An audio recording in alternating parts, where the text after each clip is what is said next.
फेरि उसलाई चाहिँ उसको श्रीमतीले पनि छोड्यो, उसको छोराछोरीले पनि त्याग्यो है। अनि फेरि पनि ऊ चाहिँ एक्लो स्थितिमा, पहिलाकै स्थितिमा पुग्यो क्या। पहिलाकै स्थितिमा पुगिसकेपछि ऊ फेरि त्यो आँपको गाछीलाई पछ्याउन गयो।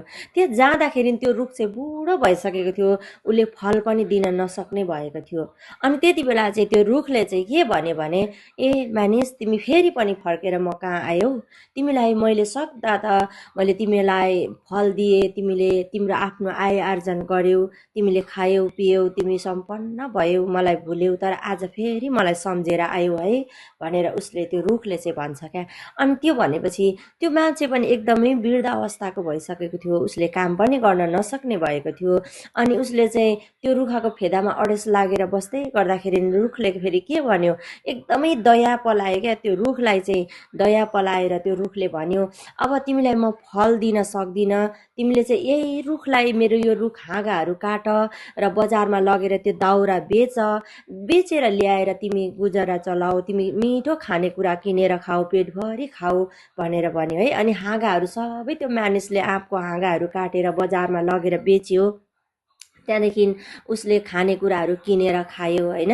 अनि फेरि आयो, ऊ त्यही रुखको फेदमा यसो ठुटामा अडेस लागेर बस्यो। अनि जाडोको मौसम थियो, त्यो जाडोको मौसममा चाहिँ अनि फेरि त्यो रुखले के भन्यो त, अब यो पनि चिर, यो ठुटा पनि काट, बन्चर ल्याऊ काट, र यो पनि आगो अनि बेच, तिमीले काट्ने र बेच्नु सक्ने सामान काटेर बेच, त्यहाँदेखि नसकेको जरा रहेको त अब काट्न सक्दैन होइन, त्यसलाई पनि आगो बालेर ताप, तिमीले ताप ल्याऊ मबाट भनेर रुखले चाहिँ उसलाई त्यो कुराहरू सिकायो है। अनि त्यो मानिसले त्यसो गर्यो। अनि हामी त्यही कुरालाई हामी हेर्दछौँ यहाँ। पहिलो एउना सुसमाचार 3 गर्यो। अनि हामी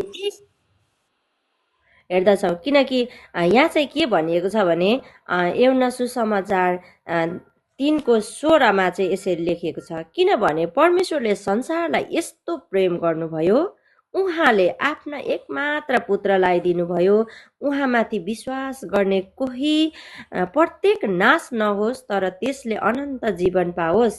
आमेन। अनि यो वचनले भन्न खोजेको के र त्यो दृष्टान्तमा हामीले बुझेको कुरा केमा भन्ने कुरा, त्यो दृष्टान्तको कुरा चाहिँ त्यो रुख र त्यो मानिसको कुरा चाहिँ यो वचनमा गएर हामी यहाँ चाहिँ हामी उत्तर पाउँदछौँ। किनकि हामीलाई पनि त परमेश्वरले होइन त्यसै गरी आफ्नो जीवनलाई रित्याइकन, आफ्नो जीवनलाई चाहिँ स्वत सकेर, उहाँको के थियो, शरीरबाट त्यो रगतको धारा बगिसकेर पनि तप पानीको थोपा चुहुँदै थियो होइन। त्यस्तो अवस्थासम्म पनि परमेश्वर के हुनुभयो त, आज्ञाकारी हुनुभयो होइन। अनि हामी चाहिँ के गर्नुपर्ने रहेछ त, परमेश्वरलाई अनि पाएपछि नपाउँदाको जीवन त हामीले जस्तो जीवन जिउँदै थियौँ हामीलाई थाहा छ होइन, कस्तो जीवन जिउँदै थियौँ योभन्दा विगतको दिनहरू। अहिले भन्छ फर्केर हेर्छु विगत दिनहरू, वर्तमान निहाल्छु होइन। अनि आशिषको झरी जीवनैभरि वर्षेको थाहा गर्छु, भजनले पनि भन्दछ होइन। हाम्रो जीवनलाई, पहिलेको जीवनलाई हामी फर्केर हेर्छौँ भनेदेखि कस्तो थियो होला हामी महसुस गर्न सक्छौँ। अनि अहिलेको जीवनलाई हामी हेर्छौँ भने हामीले कस्तो आशिषमय जीवन पाएका छौँ होइन। प्रभुलाई धन्यवाद भएको होस्, हालेलुया। अनि प्रभुको वचनले भन्दछ, अनि मत्ती 6:21 पदले चाहिँ के भन्दछ भने, जहाँ धन छ त्यहाँ तिमीहरूको मन छ। त्यो मानिस होइन एउटा सम्पन्न भएको कारणले त्यो रुखलाई त्यागेको थियो नि त। हामी पनि त्यस्तै हौँ। धनी व्यक्तिलाई चाहिँ भन्दछ होइन, सियोको नाथ्रीमा छिर्न बरु सजिलो होला ऊँटलाई, तर मानिस धनी व्यक्तिलाई चाहिँ परमेश्वरको राज्यमा आउनलाई चाहिँ कठिनाइ छ भनेर भन्दछ है। बाइबलमा हामीले पाउँदछौँ मर्कुसको पुस्तकमा हेर्दै गर्दाखेरि। अनि हामीले चाहिँ परमेश्वरको राज्यलाई पछ्याउनको लागि चाहिँ कन्जुसाइ गर्न नहुने रहेछ, र परमेश्वरलाई चाहिँ हामीले जस्तो परिस्थिति हुँदै गर्दा पनि हामीले त्याग्नु नहुने रहेछ भन्ने कुराहरूले हामी हेर्नेछौँ। अनि यही पहिलो कोरन्थीलाई हामी पल्टाउनेछौँ तपाईँहरू सबैजनाले। अनि हामी पल्टाउन सक्छौँ, 13:13 पनि हामी हेर्न सक्छौँ है। पहिलो कोरन्थी 13:13 अध्यायलाई पनि हामी हेर्न सक्छौँ।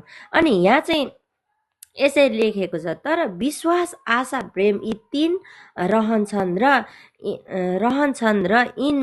यिनमा सर्वोत्तम चाहिँ प्रेम हो आमेन। साँच्चै नै पनि एउटा त्यो रुखले चाहिँ त्यो व्यक्ति त्यो मानिसलाई यदि प्रेम गर्दैन थियो भनेदेखि चाहिँ त्यो उसले आफ्नो शरीरै रित्याएर आफूलाई सबै हाँगा बिगा काटेर सबै रित्याएर चाहिँ के ठुटा जरासम्म पनि आगो बालेर ताप अनि तिमीले ताप ल्याऊ भनेर भन्थ्यो होला त। त्यो प्रेम भएको कारणले त्यस्तो भन्न सक्यो होइन। अनि हामीलाई पनि त परमेश्वरले हामीलाई निष्कलङ्क प्रेम गर्नुभएको थियो क्या। र त हामीलाई होइन उहाँले आफ्नो जीवनलाई रित्याउनु भयो नि त। आफू रित्तिउन्जेलसम्म पनि के भन्नुभयो, त्यो मानिसहरूले सँगै एउटै थालमा बसेर खाएको, एउटै रोटी भाँचेर खाएको व्यक्तिहरूले पनि उहाँलाई ढुङ्गा हान्दै गर्दाखेरि पनि प्रभुले के भन्नुभयो त, क्षमा गरिदिनुहोस्, उनीहरूले सो के गर्दैछन् जान्दैनन् उनीहरूले भनेर भन्नुभएको छ। हामीले यो पाउँदछौँ वचनमा होइन। अनि प्रभुलाई प्रेम, हामीमा चाहिँ एकता अनि प्रेम रहनु पर्यो क्या। आज म यहाँ तपाईँहरूको बिचमा यसरी बोल्नको निम्ति चाहिँ साँच्चै नै पनि हामीलाई प्रेम भएको कारणले, नभएदेखि हामी शरीरमा त कहाँ हौ अनि को हौ हामी चिन्जान कसैलाई पनि छैन। म कहाँको हुँ, म त पूर्वको यहाँ सुनसारी मेरो इटरी नजिकै घर मेरो घर छ होइन। अनि तपाईँहरू कोही हेटौँडाबाट हुनुहुन्छ, कोही काठमाडौँ हुनुहुन्छ, कोही कहाँ हुनुहुन्छ, कोही बाहिर विदेशमा हुनुहुन्छ होइन। भए तापनि यो चाहिँ के त, प्रभुको प्रेमले गर्दा चाहिँ हामीलाई चाहिँ सम्बन्ध जोडेको कारणले गर्दाखेरि हामी चाहिँ आज यसरी अनलाइनको माध्यमबाट पनि हामीले परमेश्वरको वचन सुन्ने मौका पाएका छौँ। हालेलुया, प्रभुलाई धन्यवाद भएको छ है। हामी यसै गरी फिलिपीको पत्रलाई पनि हामी पल्टाउनेछौँ है। फिलिपीको पत्रलाई हामी पल्टाउनेछौँ।